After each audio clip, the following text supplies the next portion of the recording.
उनकी एक ये डिमांड है कि जी प्राइम मिनिस्टर आए तो फिर हम लोगों लाशों को दफनाएंगे। मैंने उनको मैसेज पहुंचाई है कि देखें, जब सब डिमांड्स भी आपकी मान ली हैं तो ये डिमांड करना कि हम दफनाएंगे नहीं जब तक प्राइम मिनिस्टर आए ना, ये किसी भी मुल्क के प्राइम मिनिस्टर को इस तरह की ब्लैकमेल नहीं करते, क्योंकि ये एक मुल्क का जो प्राइम मिनिस्टर था हर कोई ब्लैकमेल करेगा फिर।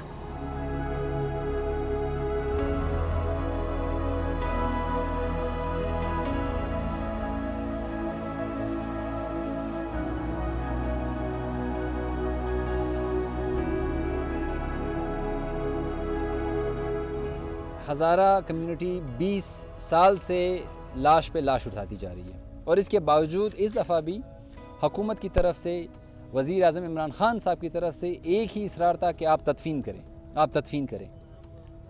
पाकिस्तान के बाज़मीर शहरियों से मैं पूछना चाहता हूँ कि हम पिछले 20 सालों से तदफ़ीन के अलावा कर क्या रहे हैं?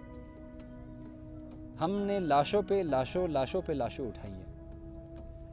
हमने बम धमाकों में अपने भाइयों की लाशें उठाई हैं, हमने टारगेट किलिंग में भाइयों की लाशें उठाई हैं, और अब वर्स्ट ऑफ ऑल ये जो मच में सानिहा है, ये फॉरेस्ट ऑफ द पोर बलूचिस्तान में, जिसको कहीं भी रोज़गार नहीं मिलता, ना ज़राअत है, ना इंडस्ट्री है, ना कोई लोकल लेवल पे बिज़नेस चलाने की सकत है, ना कोई सरकारी नौकरी जिसको मिल रही है, वो हज़ारों फुट नीचे पहाड़ों के नीचे उतर के, ज़मीन के नीचे उतर के, सबसे अनसेफ जो प्रोफेशन है वो कोल माइनिंग है।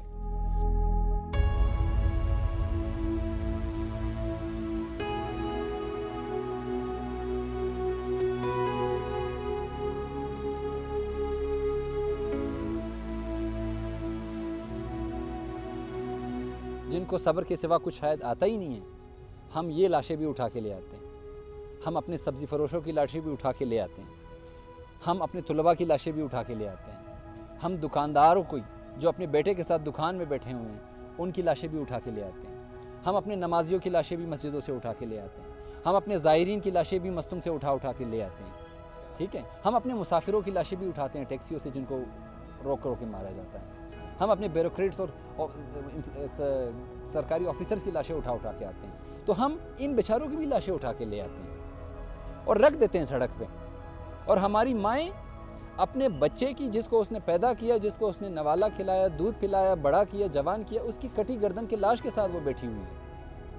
एक दिन नहीं, एक रात नहीं, 2 दिन, 3 दिन, 4 दिन, 5 दिन, 6 दिन, और छठे दिन जिस रियासत में जमहूरियत का जो सबसे बड़ा नुमाइंदा है, जिससे हमें डिसेंसी की सबसे बड़ी तवक्कुआत है, टीवी पे, सारे चैनल्स पे उसकी प्रेस ब्रीफिंग में आता है कि, और बड़े गुस्से में, इंतहाई तुंद लहजे में, इंतहाई तकब्बुर के लहजे में, मैं तो कहूँगा फ़िरौनी लहजे में, शायद जिस तरह उनकी एक्टिविटीज़ चल रही हैं कि वो तुर्क ड्रामों के किरदारों को रिसीव करते हैं, उनके साथ उठते बैठते हैं, रेकमेंड करते हैं कि आप ये नावल पढ़ें, इनका ये ड्रामा देखें, तो मुझे लग रहा है कि वो अपने ख़यालात की दुनिया में शायद एक सल्तनत के सुल्तान बन चुके हैं।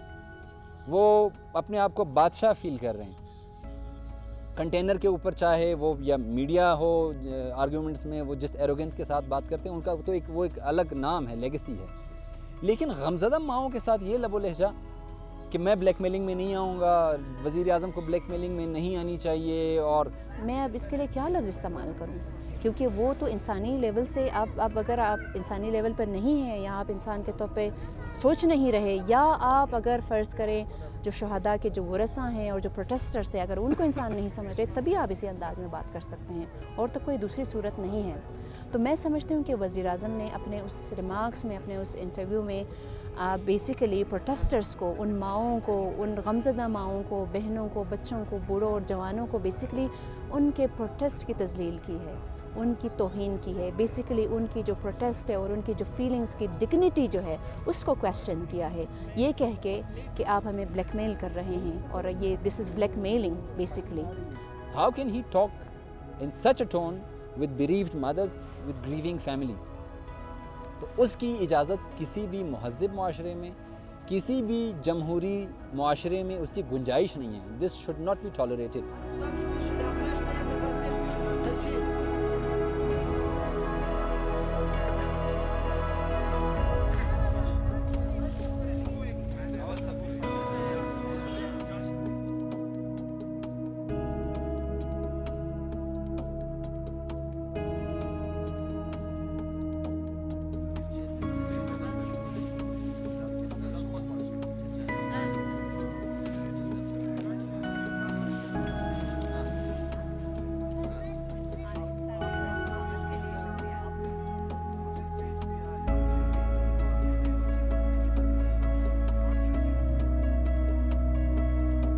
हम इस बात से मुतमईन हैं तो हम मज़ीद उसकी जो डाइसेक्शन वगैरह में नहीं जाते हैं। तो अगर उन्होंने इतनी अखलाक़ी जुर्रत का मुज़ाहिरा किया है तो मेरे ख़्याल में ये भी एक बड़ी बात है। लेकिन इसका ये भी मतलब है, देखें कि एक एग्ज़ाम्पल सेट हो गया है कि आप चाहे रियासत में या चाहे हुकूमत में किसी भी लेवल का बंदा हो, जितना भी हाई लेवल टाइटल है जो भी है उसके पास, ही और शी इज़ अकाउंटेबल।